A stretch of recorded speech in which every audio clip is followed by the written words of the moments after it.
OKFM 101.7. Now, my message I made this your challenges are a piece of cake. Your challenges are a piece of cake. Now, Obibeka say, hey, now, because you are some who can do. Why in a pet challenge? Why in a pet or how? If you say you can't challenge, a dear be a abawa kwemu a wumpe na any wu ADSye.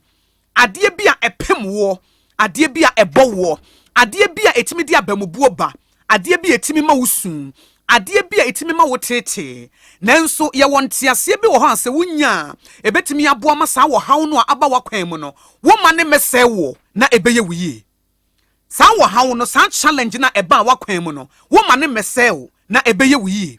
ayeti so Joseph ebra ne nuanum yi ne maaye na Potiphar yiri twa troto no so na ye de ne kwoto prison no ekowi ase no eniema wo fa mu nyina no ansan no na mmom no ema ne di enti enya nwanwa se ebre bia ne nuanum bepie nanim wo kan se mode akempone na eyeye nanso onyankopon afa so ama edi yedie bi aba enti me ma waso ate say your challenges are a piece of cake na number 1 the reason ti ameka say adie bi ebeto wo no eyade bi a etwamu keke yade bi a emro wo so eyade bi a betimi nante so ene se de wote wo mu no esosin de wo wiase enna ahoɔden a ɛwɔ wo mu nyame de ama wo no saa ahoɔden no ɛsosen saa de no a ɛba wo so no ɛto da bi a saa de bi ba yɛ so a yɛdwen sɛ saa de no ɛsosen yɛ dodo wɔadie mi ntimi wɔadie mi wuyɛ kora nka mepɛ wo na wo hu ne saa efisɛ onyankopɔn asɛm aka sɛ wo ma ensɔhwɛ a ɛboro wo so ɛma wo so nanso ɛto da bi a yɛkɔ nsɔhwɛ mu yɛkɔ amanehunu mu a na ɛyɛ sɛ o da bi wɔadie boro me so awurade mi ntimi onyame wɔ test ansa na wɔde ama wo wo hu sɛ wo betimi ebi a wo na wo hu ne saa na de ntia meka say your challenges are a piece of cake ba kokora nso ene say etore bia na eniema bi wo mu eniema papa bi wo mu adoma chedie bi wo mu ahode bi wo mu okora wonim you are not even aware sa challenge ne ba na aba be pian na de na pai sa wo hawo ne ba na sa de na ewo mu no adoma chedie na ewo mu no ahode na ewo mu no ade bia wutimi ye no na aba be pai na ese pompa apai na sa de na apie na aba ayese wo tunso e wo fom so wo pese wo tunso wo fom a ese wo de pressure wo betu sa wo betu akwase nanso enso no chance se ba epuba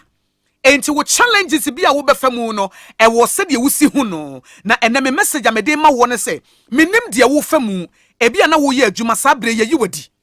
anansa wo dofo bi a wo pɛ no no wagyawo wo kunu bi agyawo wo yire bi agyawo anansa wo ba bi afirimu wadamfo bi a wo pɛ na asɛm twetwa wo nanti wode wo sika koye investment bi sɛ sika no ahye ama sabre wo bofom wo baba ko pɛ bi a wo dɔ no wafirimu ama no akan woni bɛma bi hyehyɛ aware anka aware ne ya baso wo ka kyerɛ wo sɛ wo nware obiem ɔbaa bi anka wo dɔ ne pa wo te ya ne sɛ wafa wachi ɛne bɛma foforo da na wo hye wakono akodi hɔ na ɛbɔ wo no ana ɛyɛ wo ya saa ne ma nyina na ɛto yɛ no ɛyɛ a ye hu ne sɛ ɛboro yɛ so ye hu ne sɛ ade we die ye bewu nanso ne wo hɔ a meka kyerɛ wo sɛ ne ɛwɔ wo mu no ɛne niema kɛse nyankopɔn de awura wo mu no ɛso sensa wo haw ɛne wabe ne die no na ye wɔ niema bi wɔ sɛ ye te ase fi sɛ ye te ase a ebetimi aboa ama sɛ ye kɔ ɔhaw ne abenedie mu a yetimi agina number 1 te ase sɛ difficulties are part of life ɔhaw abenedie challenges ɛka abrabɔ ho wo yi firi mu a enye yi eti sa wo ye oba ten ya aka kire wo ba ne se ewiase na waba no eye wiase a ahye ase eye wiase nyankopon no obo onye se na no opɛ no bone aba bewuram disobedience aba ewiase na ahye ase enti ohaw ne abenedie de wo bɛfam fi se enipa bebre a wo behia wo mo no adwenbone wo mo tirim enipa bebre e wo oyawudie onipa bi wo ha ne ma bi a wafam wo asase su nti waye beta oyawudie bi aba na koma mu wotan bi wom wobetimi akohye nipa na wone ne ye adwuma wobetimi akwakɔware saa nipa no wobetimi akɔfa saa nipa na damfo ɛkwan wode wo bɛfa so ɛnam ade e woni mu nti no wansha wabam bebu nanso difficulties are a part of life nanso number 2 ti ase ne sɛ ade bi ne ho a ɛyɛ permanent ade bi ne ho a ɛbɛto a ɛba sɛ wo ba bɛfa konwa na watena se egyina wo ankasa wo so wo na wobetimi ama saa challenge no enya konwa atena so ebi te se bi a wo ne bɛma bi bɛware na bɛma no se wo nware obiem se wo ma sa incident ne sa event ne benya konya tena so a ɛbɛkɔ so adi wo dem na amwa ye mebɔ na emom se wo pem kɔ wanimu a wo bɛkɔ akɔhia bɛma foforo bi a wo bɛdɔ wo na wobe krokro wo na wobon se na se de na me wo mu no kra na enye na emmom no enam se esiye no wan hye wo ho den na wo ma bamubuo ba ye nti no na ne ma papa da wani mu nyina na ahyerew na edi disappointment bi na aba ebi a wo wa aware ase wo ya no se wo kuna cheat on you wo yire bi ya cheat on you na abo eho no edi adesua bi emma wo se bible aka wo se no me nka de odi ne ho to nipa so wo nyame nko an ye de ye ho to no so ena adwempo bi a wonya se saa de we de me kuru ntimi nye saa de we de me yire ntimi nye no amma wo hu nyansa se ewiase no enye de wo pa bia na wonya ena se de wusi hu ne ma no enye saa na tie saa de na ba bebie wani aba be ma wo nyansa entiti asie saa na betimi nso aboa wo ena ye wo difficulties anaso wo hawo ne abendidie bi wo ha number 3 yen ankasa ne ye de ba ye ho so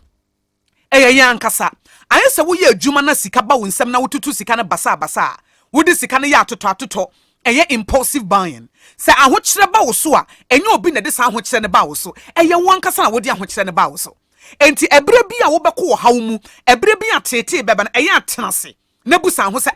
na saa de wo efiri he ede na me ye wo hye wo bi a na wafa nadamfo wo hye wo bi a na wo ne nenam de bia na ye de wo nsa wo fom ma wadesua bi se hunu nyansa yenyi ni pen ni basa saa ena wo hye nipa bi a na wo ka wasema kyere no taxi na wo betenam trotro na betenam na wo kasa sa na wo kasa etu yan se ya ton wasem area wo tie ya ton wasem eti ade na siye no eba mamu wo hunu nyansa eti enye wo hawo nyina na etore bi a wiase a ahye ase na de bre ye etore bi a na yan kasa ya ma yani ana ho etore bi a yan fa nyansa mobra etore bi a yan ma ahohyeso ama etore bi a yan ma yani ana ho no enne de sa wo hawo ene abedidie no nso ebaaye enne etore bi nso a wo se God resist the proud but gives grace to the humble. Enti number 4 hawo bi wo ho a eba ya kwan mu a na eyo onyankopon na resist wo fi sa wo ya hantan wo ye jedodo wo nante nipa so wo mua de enti onyame resist if this I say God resists the proud but gives grace to the humble enti wankasa assess ho say na wusi ni nipa tie say na wusi judge nipa enti nyame amabia to na wa wa bre wo ho ase saa de no wa mabia to na wa bre wo ho ase wuti se wo nua bi nam wo haw mu wuti se wo nua bi nam abenidie mu ena wo gina ho na me anka menye saa da enwe wedi me anka menye saa da ena wo dwa wanum nyame se wo anka wo so onye saa da mema saa wo haw ni bia ba wo so ne ahwede wo beye afe ye bape na afe wa ma wonsa so ye urade hu me mabo we die saa de edin sei eno ntina wo se judge not so that you will not be judged if you said the other be judge you obi eno ano de be judge you eti wo nipa bebre wo mo nanam asase so a haw ni abenidie na ba wo mo so no ento da bia eniema ne atemwo bi o mo de bu nipa bi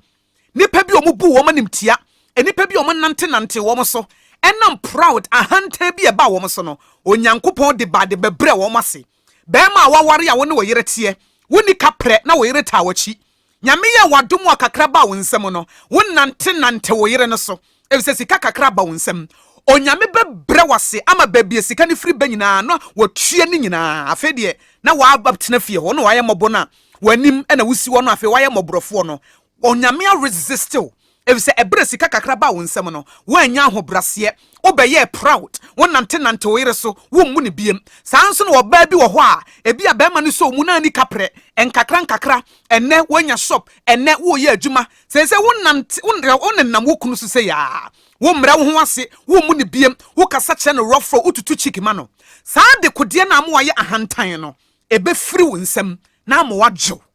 etitore bi yankasa yenya analysis yenhwe yabrabom enema bi yefamu no eye yankasa ne de ba ye ho so anase enye yen na wo hwehwe ne nyina mu na wo senye wo na emom ewiase ahwe ase ama ne hunu na aba wo so a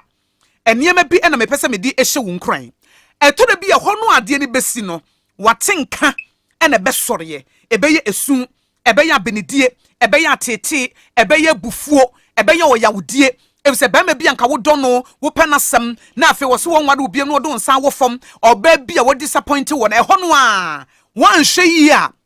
oyawudie bi beba na emom sa wo tena se number 1 busa ho se edi adesua ene menya afiri mu